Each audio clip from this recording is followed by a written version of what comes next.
எப்படி இவர்கள் முன்னால் நாம் மதிப்புறு பெற்றோர்களாக நிற்பது?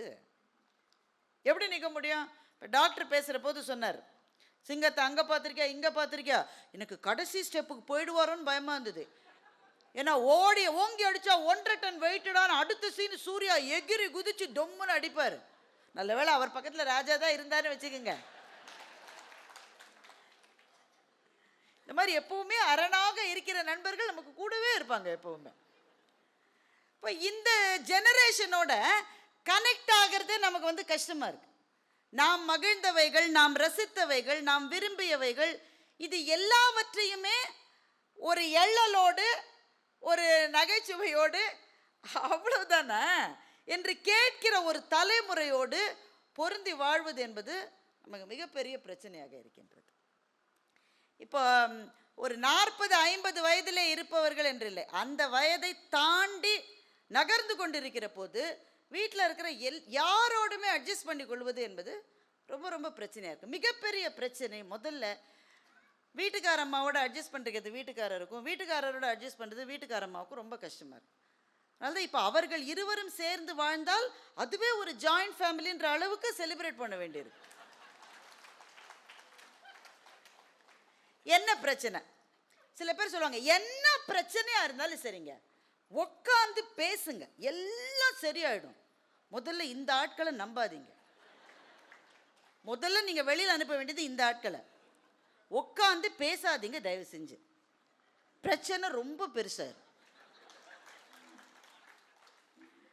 Certain conflicts have to be bypassed, avoided. இப்போ இதயத்தில் ஒரு பிரச்சனை வந்தால் எல்லா டாக்டரும் நேர இதயத்தையே குத்தி கிழிச்சு புது இதயெல்லாம் வைக்க மாட்டாங்க.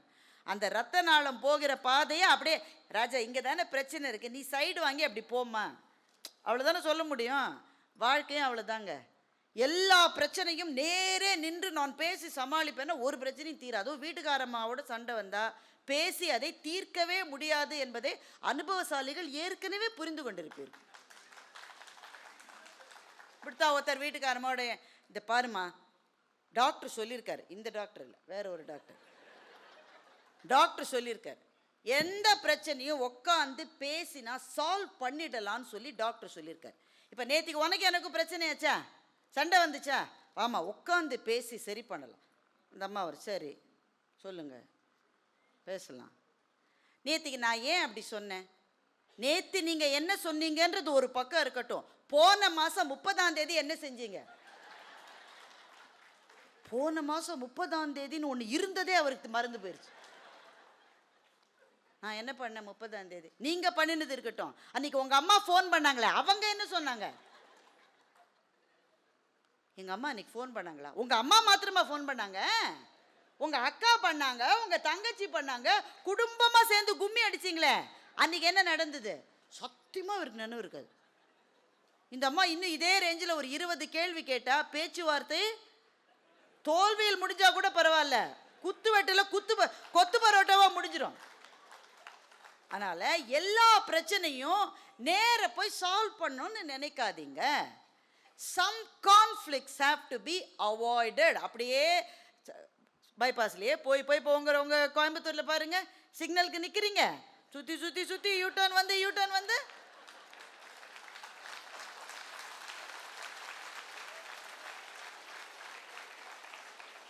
அவ்வளோதான். சில கான்ஃப்ளிக்ட்ஸை அப்படி தான் பண்ணணும். இப்போ அந்த கான்ஃப்ளிக்ட்டுக்கு உள்ளே போய் ஆராயவே கூடாது. ஏன் சார் எங்கள் வீட்டுக்காரம்மா எது நான் என்ன பண்ணாலும் அதுக்கு பிடிக்கல ஏன் அப்படின்னு ஒருத்தர் என்ன வந்து கேட்குறாரு. எனக்கு எப்படியா தெரியும்? நான் சொன்னேன், பொதுவாக நண்பரே, பொதுவாக சில விஷயங்கள் ஆண்கள் பண்ணுறது பெண்களுக்கு பிடிக்காது. அது பொதுவாக இருக்கிறத வேணால் என்னால் சொல்ல முடியுமே தவிர, குறிப்பாக உங்ககிட்ட என்னென்ன தவறுன்றது உங்கள் வீட்டுக்காரம்மாக்கு தான் தெரியும், அது எனக்கு தெரியாது. ஸோ பொதுவாக என்ன தவறு ஆண்கள் பண்ணுறதில்ல அது எல்லாருக்கும் தெரியும். இங்கே இருக்கிற எந்த பெண்ணை கேட்டாலும் சொல்லுவாங்க, இந்த அம்மாவை கேட்டால் சொல்லுவாங்க, அந்த அம்மாவை கேட்டால் சொல்லுவாங்க, எல்லோரும் சொல்லுவாங்க. மொதல் விஷயம் என்னென்னா, ஒரு இடத்துக்கு 6 மணிக்கு போகணுன்னா, ஒரு இடத்துக்கு 6 மணிக்கு போகணுன்னா நாங்கள் நிறைய வேலையை செஞ்சு முடித்து சீவி முடித்து சிங்காரித்து நாங்கள் 5:45 கிளம்பினா போகிறோம் அப்படின்ற ஒரு முடிவில் நாங்கள் இருப்போம். நீங்கள் 4:45 கிளம்பி தொலைங்க, அதை பற்றி எங்களுக்கு பிரச்சனை இல்லை. ஏன்னா உங்களுக்கு என்ன பிரச்சனை? 12 நாள் போட்ட அதே சட்டையை நீங்கள் திரும்ப போட்டுப்பீங்க. ஒரு நாய் கண்டுபிடிக்காது. நான் பாருங்க, பேச்சாளராக இருந்தால் கூட நான் பேங்கில் மாற்றலன்றதை ஒரு அம்மா கண்டுபிடிக்குது. அப்போ உறவுக்காரர்கள் பட இதே பச்சை நெக்லஸ் தானே நீ வள்ளி கல்யாணத்துக்கு போட்டுக்கிட்ட, நீ மல்லி கல்யாணத்துக்கு இதான் போட்டுக்கிட்ட, இல்லை சுரிச்சுக்கிட்டே கேட்பாங்க. அப்போ நான் வள்ளி கல்யாணத்துக்கு என்ன போட்டேன், மல்லி கல்யாணத்தில் என்ன போட்டேன், எல்லாத்தையும் ஞாபகம் வச்சுக்கிட்டு அந்த புடவையை கட்டாமல் வேறு புடவையை கட்டி அந்த புடவைக்கு ப்ளவுஸ் கிடச்சி இந்த புடவை அயன் பண்ணி எவ்வளோ வேலை இருக்குது எங்களுக்கு. அப்புறம் எங்கள் மகள் இருந்தால் கட்டாயமாக கேட்கும், அம்மா did you see my dupatta today? No I did not. வந்து கண்டுபிடிச்சி கொடு. அந்த துப்பட்டாவை தேடி கொடுக்கணும், அதை அயன் பண்ணி கொடுக்கணும். அப்புறம் கல்யாணத்துக்கு கிளம்பி சட்டையை போட்டுக்கிட்டீங்களே, கிஃப்ட் வாங்கினீங்களே, அதை எடுத்தீங்களா, நாங்கள் தான் நினைவுபடுத்தணும். இவ்வளவு செய்யறதுக்கு எங்களுக்கு டைம் வேணும் சாமி. நீங்கள் 4:45 அதே வெள்ளை சட்டையை போட்டுக்கிட்டு ரெடி ஆகிட்டீங்க. ரெடியானால் கூட எங்களுக்கு பரவாயில்ல. அந்த முகத்தில் ஒரு பாவனை, கிளம்பியாச்சே 4:45 ஆயிடுச்சு, ஆகட்டுமே என்ன இப்போ, நீங்கள் எது சீஃப் கெஸ்டாங்க? 4:55 அதுக்கப்புறம் காரில் ஏறி போய் உட்காந்து ஒரு ஹார்ன் எடுப்பாங்க பாருங்க.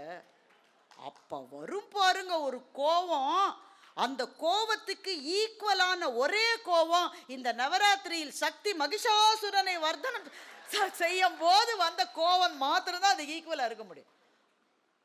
அங்கே போய் ஏதாவது ஒரு பையன் உன்னை மதிக்கிறான, நீ வந்தியான்னு எவனாவது கேட்டானா, நீ வரலன்னா எவனாவது வருத்தப்படுறான, என்ன கழுதைக்கு நீ அவசரப்படுற அப்படி கேட்க முடியுமா?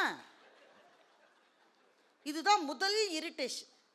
ரெண்டாவது இரிட்டேஷன், உலகத்தில் இருக்கிற கணவர்களில் 100 கணவர்கள் இருந்தால் 50 கணவர்கள் குளித்த உடனே அந்த துவாலையை கட்டில் மீது போடுகிற நல்ல வழக்கத்தை கொண்டவர்களாக இருக்கின்றார். பொறுக்க முடியல சாமி. மூணாவது விஷயம், ரொம்ப நேரமாக அந்த அம்மா சில சமயம் ஏதாவது சொல்லுங்க, அந்த அம்மா சில சமயம் ஏதாவது சொல்லும், அதை நீங்கள் கேட்டுக்கிட்டா போதும். தயவு செஞ்சு சொல்யூஷன் கொடுக்காதீங்க. சொல்யூஷன் எங்கள்கிட்டயே இருக்கு. இப்படி தான் ஒரு அக்கா அந்த தன்னோட வீட்டுக்காரர் கேட்டது, எங்க ஒரு அம்மாவை சமையலுக்கு வச்சுருக்கோம்ல, அந்த அம்மாவை நிறுத்திட்டோன்னு வைங்க, மாதம் மாதம் எனக்கு நீங்கள் எவ்வளோ சம்பளம் கொடுப்பீங்க நானே சமையல் செஞ்சா? அந்த ஆள் நம்ம ராஜா சார் மாதிரி நக்கல் பார்ட்டி. அம்மா சமையலுக்கு வச்சுருக்கிற அக்காவை நிறுத்திட்டோன்னா உனக்கு மாதம் மாதம் கொடுக்க வேண்டிய தேவையே இருக்காது, என்னுடைய லைஃப் இன்சூரன்ஸ் அமௌண்ட் முழுக்க உனக்கு உடனே வந்துடும். இது மாதிரி சொல்லாதீங்க. ஏன்னா அந்த வேலைக்கு வச்சுருக்கிற அக்கா வரலன்னாக்க இன்றைக்கி நான் என்னென்ன வேலை செஞ்சேன்னு தெரியுமா? நான் தான் வாசலை பெருக்கினேன், நான் தான் செடிக்கு தண்ணி விட்டேன், நான் தான் பாத்திரம் பூரா விளக்கினேன். அப்புறமா தான் நினைவு வந்தது, விளக்கின பாத்திரத்தெல்லாம் கொஞ்சம் நேரம் வெளியில் வச்சா தான் காயும், அதனால் வெளியில் வச்சேன். அப்புறமா துணியெல்லாம் துவச்சி மாடியில் போட்டேன். நாசமாக போன மழை வந்தது, எல்லா துணியும் எடுத்துக்கிட்டு வந்தேன். கொஞ்ச நேரம் கழித்து மழை நின்றுச்சு, திரும்ப ஏறிப்போ எல்லா துணியும் போட்டேன். இவ்வளோ அந்த அம்மா சொன்னால், அப்படி அம்மா நீ எல்லாம் செஞ்சியம்மா, என்னம்மா செய்யறது? சில நாள் இதோடு நிறுத்திக்கிட்டா மரியாதை. ஆனால் பெரும்பாலான கணவர்கள் அது செய்யறதில்லை. அந்த அம்மா நான் என்ன பண்ணேன் தெரியுமா, பாத்திரம் இதுக்கு தான் அப்போவே சொன்னேன், அவங்க கேட்குற சம்பளத்துக்கு மேலேயே குடுன்னு உனக்கு நான் அப்போவே சொன்னேன். உன்னை கேட்டேன் நான். இப்போ இந்த ஆலோசனைகளை வழங்காதீர்கள். அவங்க she wants to just lend it out. பேசணும் பேசணும் பேசணும். அவங்களுடைய பிரச்சனைகளை சொல்லுகிற போது கேட்காவிட்டால் கூட கேட்கிற மாதிரி முகத்தை வைத்து கொள்ள கூடவா உங்களுக்கு தெரியாது? சில பேர் அப்போ தான் ஃபோனை பார்ப்பாங்க. ஏன்னா மோடிஜி அப்போ மெசேஜ் அனுப்பிச்சிருக்காரு அவருக்கு, அந்த மெசேஜை அவங்க படிக்கணும். அந்த மெசேஜை படித்து முடித்த உடனே நிர்மலா சீதாராமன்ஜி அடுத்த மெசேஜ் அனுப்பிச்சிருக்காரு. அதுக்கு அடுத்த மெசேஜ் அண்ணாமலைஜி பாத யாத்திரத்துக்கு கூட வரியான்னு கேட்குறாரு. இதெல்லாம் அவர் படிச்சுக்கிட்டே இருக்கும்போது அந்த அம்மா ஏதோ சொல்லுது. அப்புறம் கொஞ்ச நேரம் கழிச்சு ஏதாவது சொன்னியான்ற, சொல்லலையா, கதறினேன்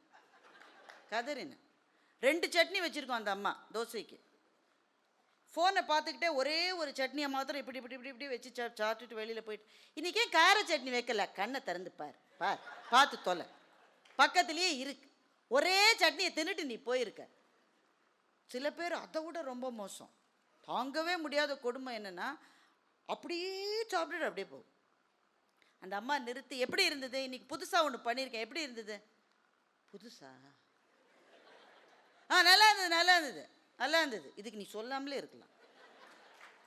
சில பேர் இன்னும் ஒரு படி, அதாவது தனக்கு சொந்த செலவில் தானே சூன்யம் வைத்துக் கொள்வதில் கணவர்களை விட தகுதியானவர்கள் யாருமே கிடையாது. சும்மா இருந்தால் கூட பரவாயில்ல, நல்லா இருந்தது, எங்கள் அம்மா செய்கிற மாதிரி இல்லைன்றாங்க.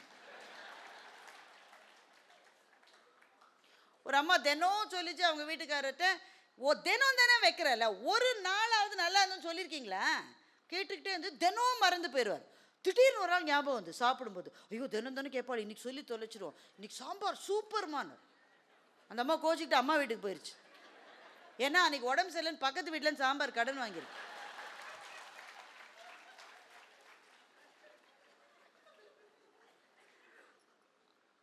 நீங்கள் உங்களுக்கு ஒரு ஃபோன் வந்து, ஒரு கணவருக்கு ஒரு ஃபோன் வருகிறது. அந்த ஃபோன் அடிக்க ஆரம்பித்த 2 செகண்டில் ஃபோனை எடுத்து ஹாய் அப்படின்னு பேசிக்கிட்டு வெளியில் போனால் என்னன்னு நினைப்பீங்க? என்ன வேணா இருக்கலாங்க, முக்கியமான செய்தியாக கூட இருக்கலாம், என்ன வேணா நினச்சிக்க, முக்கியமானவர் யாரோ ஃபோன் செய்கிறார், அவ்வளோதான். ஒரு ஃபோன் அடிக்கும் போதே பிஸியாக இருக்கேன் அப்புறம் பேசுகிறேன் அப்படின்னா அந்த ஃபோனை யார் பண்ணியிருப்பாங்கன்னு நினைக்கிறீங்க?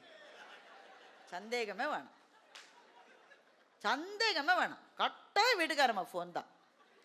இப்போ எப்போது யோசிச்சிருக்கீங்களா, இவங்க 2 பேரும் கல்யாணமான புதுசுலையோ இல்லை ஒருவேளை லவ் மேரேஜாக இருந்து தொலைச்சதுன்னா அந்த காதல் சமயத்திலையோ இந்த 2 பேரும் எவ்வளவு பேசியிருப்பாங்கன்னு யோசிச்சு பார்த்துருக்கீங்களா? அப்போ இப்போ வந்து அதை நான் ஒரு இடத்துல சொன்னேன், எங்கள் பிள்ளைங்களுக்கெல்லாம் கல்யாணம் நிச்சயம் பண்ணுறீங்க, அவங்களே விரும்பிய கல்யாணம் பண்ணிக்கிட்டா கூட என்னைக்கு என்கேஜ்மெண்ட் வைக்கிறீங்களோ அடுத்த நாள் கல்யாணத்தை வச்சுருங்க. இன்னைக்கு என்கேஜ்மெண்ட்னா நாளைக்கு கல்யாணம். எங்கள் என்கேஜ்மெண்ட்டுக்கும் கல்யாணத்துக்கும் நடுவில் we have got about 7 months. you see, அவங்க நல்லா ஒருத்தர் ஒன்றும் புரிஞ்சுக்க மாட்டாங்க, நிச்சயமாக என்கேஜ்மெண்ட் கேன்சல் ஆகிடும், பிரேக்கப் ஆயிடும், கேரண்டியாக கேன்சல் ஆயிடும். அதனால் தப்பிதான் கல்யாணமே நிச்சயம் மாறுதில்லை, அதுவும் 90s கிட்ஸ்னால் கல்யாணமே நிச்சயம் ஆறுதில்லை. ஒரு பையன் ரொம்ப வருத்தத்தோடு எனக்கு சொன்னால், எனக்கு வாழ்க்கையில் ஒரே ஒரு குறிக்கோள் தான் இருக்குது ஆண்டி, நான் கூட ஏதோ பெரிய குறிக்கோள் இருக்கிறது, ஒரு பெரிய காவியத்தை எழுத போகிறான் அப்படின்னா. என்னப்பா குறிக்கோள்? நயன்தாராவுக்கு கல்யாணம் ஆயிடுச்சு, அப்படியே த்ரிஷாவுக்கும் கல்யாணம் ஆகிறத பார்த்துட்டா நிம்மதியாக நான் போய் சேர்ந்துருவேன். ஏன்னா அவனுக்கு கல்யாணம் ஆகலை, 90s கிட்ஸு. இப்போல்லாம் ரிஜெக்ட் பண்ணுறதுக்கு என்ன ரீசன் கேட்டிங்கனாலே உங்களுக்கு பயமாக இருக்கும். என்னுடைய சிநேகிதியோட பொண்ணுக்கு வந்து கல்யாணம் நிச்சயம் பண்ணிட்டாங்க. அந்த நிச்சயம் ஆன பிறகு ஃபோனில் பேசிக்கிறேன். நான் அப்போவே சொன்னேன், அடுத்த நாளே கல்யாணத்தை வெயின்னு. அவள் கேட்கல, பேசிக்கிட்டே இருக்காங்க. அவள் ஏற்கனவே யூஎஸ் போயிட்டா. அந்த பொண்ணு எப்போ போயிருக்கா? இப்போ தான் 2 வாரம் முன்னாடி போயிருக்கா. இந்த பையன் யூஎஸில் வேலை கிடச்சி போக போகிற பையன் ஏற்கனவே போயிட்ட பொண்ணு கல்யாணம். இது பொருத்தம் தானுங்க, இதை விட என்னங்க பொருத்தம் இருக்க முடியும்? நல்ல பொருத்தம் தானே.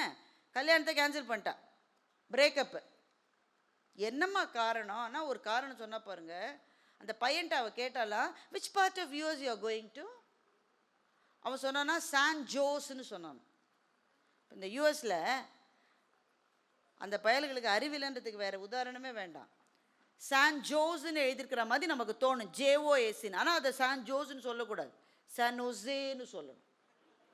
நீ எதுக்கு ஜேவை போட்ட? என்ன கழுதைக்கு ஜேவை போட்ட?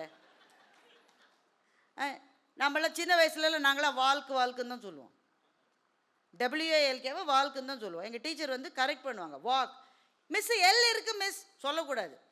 ஒரு எழுத்தை போடுவானே, அப்புறம் ஏன் சொல்லாமல் இருப்பானே? அதை அந்த மொழியே அப்படித்தான்.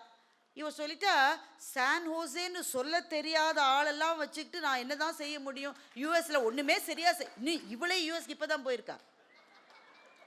இவ்வளவு தூரம் ரிஜெக்ட் பண்ணுற ரீசன்ஸை இந்த பிள்ளைங்க வச்சுருக்காங்க. ஸோ இதில் என்ன பிரச்சனைனாக்க, you don't try to ask them these questions.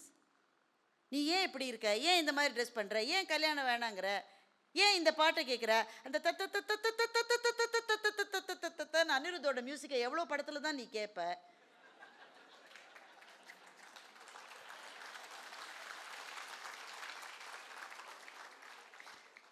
நாங்களா பால் இருக்கும் அதை கேட்டு அந்த சுகத்திலேயே மயங்கி இருக்கும்போது, you are such boomers, I tell you we just can't manage your generation போயிடுறது.